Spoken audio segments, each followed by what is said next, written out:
Le dernier préparatoire au Prix d'Amérique Marionneau, c'est le Prix de Belgique et notre métier sur Equidia, c'est de vous informer au mieux. On va écouter Jacques-Henri Trèche qui a eu un petit souci avec l'Ilster d'Espiens cette semaine. Suite au gel, les pistes ont été salées et c'est un truc qui ne supporte pas. Déjà l'an dernier, j'avais été non partant dans le Prix du Luxembourg. Et là, apparemment, il y a plus de peur que de mal. Mais bon, je demande quand même encore à voir. Hein. On est à un quart d'heure du départ et j'en saurai davantage dans 20 minutes. Bon, déjà, vous avez eu un petit peu de renseignements quand vous l'avez sorti tout à l'heure au hit d'échauffement. Comment vous l'avez trouvé? Bon, certains drivers disaient que la piste était un petit peu sale. Ben, la piste, c'est vrai que dans les premières courses, si la piste avait été la première course, pour moi c'était tout couru parce que dans le lourd il ne va pas le cheval. Mais là, depuis que les tracteurs tournent, bon, la piste s'est un peu arrangée, mais c'est vrai qu'on se demande qu'est-ce qu'ils ont pu faire sur cette piste un jour de pluie, quoi, hein. Jacques, vous avez une très belle chance à jouer dans ce Prix de Belgique. Au niveau papier, il y a en plus Love You au moins. Oui, bon, mais vous savez, à ce niveau-là, tous les chevaux sont dangereux. Et puis quand même, moi, c'est quand même une question de départ avec l'Ilster déjà. Vous projetez vraiment de courir le Prix d'Amérique avec lui? Ben oui, si tout va bien, il courra le Prix d'Amérique. Il y a les points qui vous intéressent, vraiment? Il faut terminer pour vous dans les 4 premiers, c'est impératif? Je ne m'en suis pas occupé. Disons que moi, ma philosophie, c'est que s'il reste pour le Prix d'Amérique, tant mieux. S'il ne reste pas, eh bien, on courra le Prix de France, c'est déjà pas mal, hein. D'accord, merci. Et il a c'est déjà des points. Oui, parce qu'il était second la dernière fois. C'est les deux dernières préparatoires au Prix d'Amérique qui donnent des points. Donc d'ores et déjà qualifié pour disputer le Prix d'Amérique Marionneau. Le favori, c'est Naglo, le numéro 10. Il est proposé à une cote de 2,7. Ici, Ipson de Mormal. Attention à Ulf Nordin. Il faut toujours faire attention à Ulf Nordin. 40,9 contre 1. C'est peut-être beaucoup pour un cheval qui a déjà affronté les meilleurs. On se rappelle qu'il s'était classé 3e du Prix d'Amérique de Varennes. Oui, il semble avoir un petit problème d'harnachement. Le cheval semble faire un petit peu des siennes. Vous voyez, il doit avoir les oreilles bouchées ou un problème à l'enraînement qui doit être trop serré ou pas assez. Et on essaye de le régler. Et vous voyez, il n'aime pas ça du tout. Il se fâche. Ouais, il se fâche un petit peu là. Ils doivent être en train de rallonger le montant d'enraînement ou le raccourcir. Et là, vous êtes obligé derrière la tête de refaire des trous ou d'en enlever. Et là, il n'apprécie pas du tout. Très contrarié. 3 minutes avant le départ, on voit à nouveau Abanoas actuellement à l'écran, le gagnant du Prix d'Amérique. Aujourd'hui, il est magnifique. Ça fait 1 heure qu'on le voit sur la piste. Là, il est extra au canter, il était extra au hit. Ça se passe vraiment bien. Oui, il était beau à voir descendre tout à l'heure. Je ne sais pas vous, Jean-François, mais je trouve que de tous les hits qu'on a vus, qu'on a enregistrés, c'était lui le plus beau quand même. Oui, c'est vrai qu'en descendant, il était parfait, il n'y avait rien à dire. Voilà le favori, regardez Naglo. Très aérien dans les allures, vous voyez, et très, très délié, très aérien. Et il n'a pas un gabarit impressionnant, Jean-François. Oh oui, mais regardez les épaules et l'arrière-main qu'il a. Il a vraiment tout pour bien faire aussi. Hein. Regardez la musculature des épaules. Il n'a pas besoin d'être énorme pour être efficace.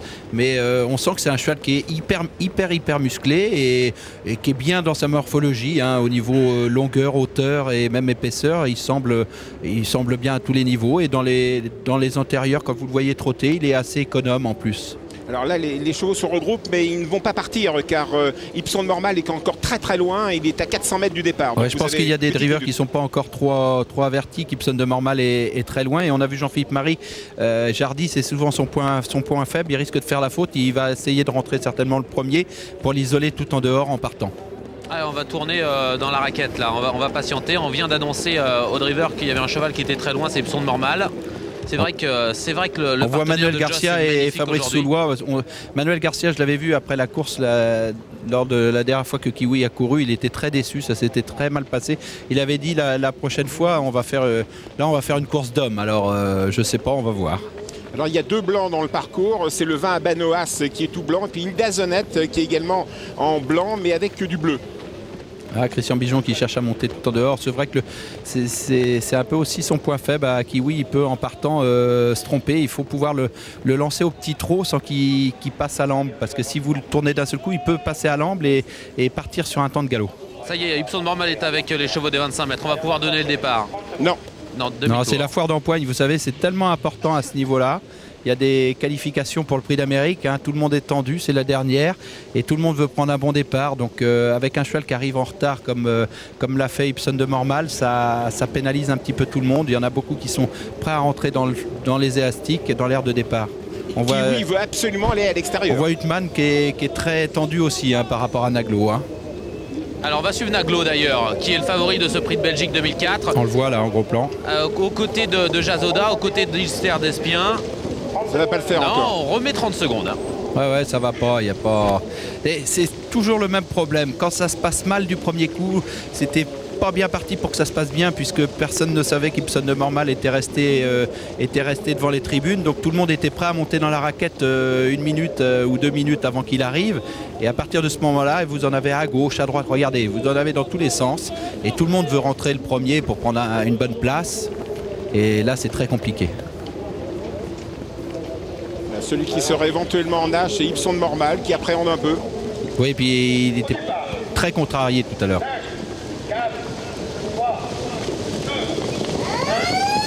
Pas parti.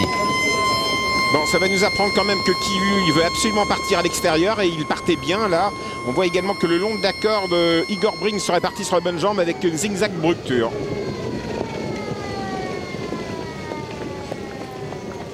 On vient de voir Zintak Bructure qui va peut-être se rappeler à notre bon souvenir. On sait que c'était un cheval qui avait montré d'énormes moyens, qui avait été opéré de la gorge après et qui est bien revenu en fin d'année. Il va être intéressant aussi de le voir parce que c'est un cheval dont on faisait un des favoris pour un prix d'Amérique un jour. Hein. Oui, quand on lit la presse, quand on lit Paris Turf en particulier, Stéphane Bedender déclare que Gigant Neo est un peu moins bien que Yadzi Broda, qui est très bien. Donc suivons quand même Yadzi Broda, le numéro 2 avec William Pal. Ah, bien sûr, et à partir du moment où ça court à une course comme ça, c'est que c'est des chevaux d'une grosse valeur. Hein. En Kiwi, comme je vous l'avais dit, il faut que Christian Bijon puisse le faire s'élancer sur grand, de façon à ce que le cheval prenne sa mesure tout de suite, un bon pas de trop. Allez, au lieu de passer à l'angle. On voit Kiwi toujours tout à l'extérieur. On voit Jardy qui essaye de partir à l'extérieur également en compagnie de Girella. Le favori Naglo va être un peu piégé dans l'aire de départ. Il ne va pas partir aussi vite, mais il a faux départ. Faux départ encore, oui. On sent que ça se fait pas bien, hein. Vous voyez, même normalement les drivers entre 3 et 4 devraient tourner et on sent qu'ils sont tous arrêtés, qu'ils sont au pas. À 3, ils n'ont même pas tourné encore, c'est donc qu'ils sont mal placés dans la raquette. Hein, et ça pose problème, quoi. Et bien sûr, le starter ne peut pas se permettre de pénaliser bon nombre de concurrents et donc obligé de donner un départ parfait. Et pour que ce dernier soit parfait, il faut que tous les concurrents soient bien placés pour partir. Voilà, à part Ibson de Mormal, il n'y en a pas tellement qui appréhendent. Peut-être Crazy Dream qui est très en âge également, le numéro 15. Ça n'a pas avantagé ces faux départs. Le starter n'est pas content. Et ça rentre à gauche, ça rentre à droite, tout le monde est pressé. C'est la foire d'empoigne, hein, c'est un peu logique. Il y a deux en tête, il y a Kiwi et Jardy qui veulent absolument monter en haut parce que ce sont deux chevaux très compliqués à partir. Et donc tout le monde cherche à prendre la place qu'il a envie et c'est un champ de bataille. Hein. Allez, doucement, doucement, il reste 5 secondes au compteur. Faut pas rentrer avant. 2, 1, allez, on peut y aller. Allez, Kiwi à l'extérieur, accompagné par Jardy. Faux départ de nouveau. On a plus l'impression que c'est à la corde qu'à l'extérieur. Alors à la corde, sachez qu'il y avait Yadzi Broda avec Wimpal et également Marcos Morgan et Zinzan Bructure. Mais on sent que les chevaux, même à l'extérieur, tournent pas franchement. Hein. Ils sont vraiment plus arrêtés que déliés à partir, donc c'est pas évident. Hein. Et pour les propriétaires, entraîneurs dans les tribunes, ça doit être très très très stressant. Hein. Pour Stéphane Hunnemann, pour Manuel Garcia et pour les autres, ça doit être très très stressant. Maintenant c'est Igor Demienné qui commence à être un peu en âge. Oui, bien sûr, à ce niveau-là, hein, 3-4 faux départs, c'est un peu dommage. Qui est descendu de l'escabeau, donc il doit y avoir un souci, semble-t-il. Il revient vers la voiture. Starter. On va pas partir tout de suite car s'il n'est pas sur l'escabeau, il ne peut pas mettre en route le disque et dans ces conditions-là, on ne peut pas donner de départ, bien sûr, parce que c'est lui sur l'escabeau qui appuie sur le bouton pour mettre en route le disque qui donne les commandements. Hein. Il y a peut-être un incident technique d'ailleurs. C'est pas impossible. Tout le monde est en train de regarder à gauche, à droite pour savoir ce qui se passe. Qu'est-ce qu'il y a? Il y a Hilda Zonet qui a un problème d'enraînement apparemment. On dit que le numéro 8 a occasionné des faux départs et cette fois-ci il devra partir derrière les autres. Ah, c'est le fautif alors. Oui, c'est le numéro 8 qui aurait occasionné donc 2 faux départs. Désormais il faut qu'il parte derrière. On rappelle la règle, hein. S'il ne part pas derrière un adversaire, il sera disqualifié dès le début. Allez, éloignez-vous messieurs du bord de la piste. Donc ça doit être pour ça que le starter a été indiqué. ce 25 problème. secondes avant le départ. Ah, mais c'est pas Gianpano Minci qui est au sulky de Zigzag Bructure, c'est Marcus Morgan. Non, mais en italien, on doit avoir le sang chaud, non? Absolument. Non, mais c'est une telle partie à jouer terrible. Bah, bien sûr. Hein. Il y a beaucoup de tensions, il y a beaucoup de choses qui sont très très importantes. Hein. On a le prix d'Amérique Marionneau en vue là. Hein. Allez, on écoute les ordres. Allez, Dans la doucement. peau des drivers. Ça y est, on peut rentrer maintenant. Pierre-Joseph et Jean-François, on va partir. On l'espère cette fois. À l'extérieur, Kiwi avec Jardy. Ilster d'Espien. On va partir cette fois. Allez, dernière marche avant l'Amérique, le prix de Belgique en route pour 2700 mètres. C'est très bien parti à l'extérieur pour Kiwi avec Jardy et Ilster d'Espien qui est en 3e position. Wimpal accélère le long de la corde avec Yadzi Broda qui va prendre tête et corde dans quelques instants. Igor Demiene est au galop. Abanoas a pris un départ super aux 25 mètres en compagnie également le long de la corde de Jaikan Neo. C'est mal parti pour Kaiser Dream qui ferme la marche. Ils sont normales et très attardés également. On revient en tête peut-être avec Ilster d'Espien qui est parti sur la bonne jambe. Oui, il est aux côtés de Wimpal qui est en tête avec Yadzi Broda, l'un des 3 pensionnaires de Stéphane Melander à l'extérieur. Il y a Kiwi qui a un parcours difficile en 3e épaisseur né au vent. Christian Bijon va être obligé d'accélérer maintenant. Je regarde où se trouve le champion suédois Naglo. Il est en 7e position. Oriane Kihlström est derrière Jazoda et Gert Lanou.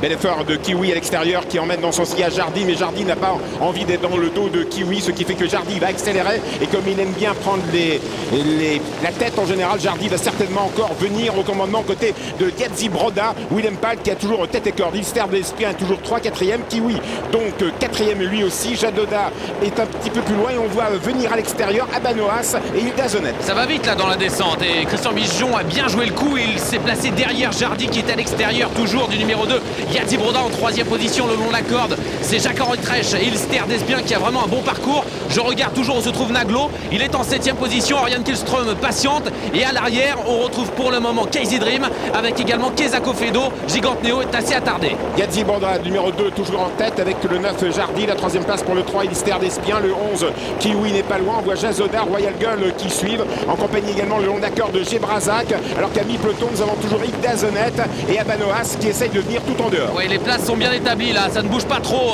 On a un peu repris devant avec Jean-Philippe Marie et le long de la corde Wimpal en 3e position. Toujours Jacques-Henri Trèche et Ilster d'Espien qui, oui, a un parcours parfait. On aperçoit également à l'extérieur un effort d'Igor Demiene qui est obligé de ramener le peloton en 3e wagon à l'extérieur, né au vent. On voit le long de la corde Royal Gull alors que Naglo est complètement enfermé avec Oriane Kihlström. 900 mètres à parcourir toujours sur la conduite de ce numéro 2 Yadzi Broda en 2e position à son extérieur. C'est toujours Jardy, la 3e place pour Ilster d'Espien. Ça se passe très bien pour Jacques-Henri Trèche. Kiwi est toujours là également. Royal Gull, Jazoda. Oh, et on vient avec les crocodiles, oui. Abanoas et Hilda Zonet. Hilda Zonet, fabuleuse Hilda Zonet. Elle fait un bout de classe à cet instant avec Dominique Lochneux. Et dans son dos, c'est Joss Verbeek avec le dernier lauréat du prix d'Amérique Marionneau. Abanoas qui vient vite, il vient en 5e position. Alors que Naglo est encore assez attardé. Alors qu'on voit énergétique au galop à l'arrière. C'est toujours Wimpal qui est en tête à 500 mètres du poteau, menacé par Dominique Lochneux. Oh, quel bel effort de Kezako Fedo qui fait un bout de classe tout à l'extérieur. Mais voilà Hilda Zonet, le numéro 19 qui fond sur Yadzi Broda. Yadzi Broda, tête et corde, Hilda Zonet.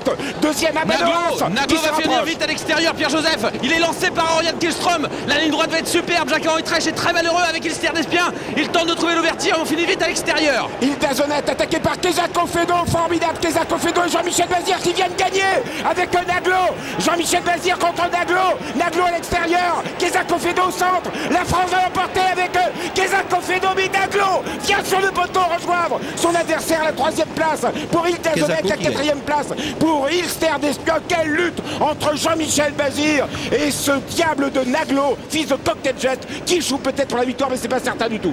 On va mettre une photographie. Ouais. Ça on a donne l'impression des que Kezako a gagné, je pense. Et Naglo poussait à gauche un peu toute la ligne droite. Les sulkistes sont touchés plusieurs fois et peut-être ça. Ah, c'est serré. Hein. Oh, il y a peut-être un nez. Cette fois-ci, le nez pour la France. C'est pas le nez d'un Serge Gédé, c'est le nez de Kezako Fedo qui l'a peut-être emporté devant Naglo. C'est Abanoas 3e, Pierre-Joseph. Ah oui, ça c'est le long d'accord de... Non, et c'est Hilda Zonet. Hilda Zonet. Ilster d'Espien 4e. Et Abanoas qui doit être 5e. Hein. Oh, formidable Kezako Fedo. Il a fait un bout dans le dernier tournant. On voyait que lui, il allait 2 fois plus vite que les autres. Et aujourd'hui, il lui avait pas mis les œillères comme dans le prix de Bourgogne. Hein. J'ai l'impression qu'il n'avait pas les œillères aujourd'hui. Il rendait 25 mètres aujourd'hui. Il sera distance égale dans le prix d'Amérique. On a peut-être un gagnant français dans le prix d'Amérique Marionneau dans 15 jours. On va tout de suite écouter les propos de Stéphane Hultmann. Stefan, your horse did run a wonderful race, but we now expect to know if he's first or second. He was second, but he do a fantastic race.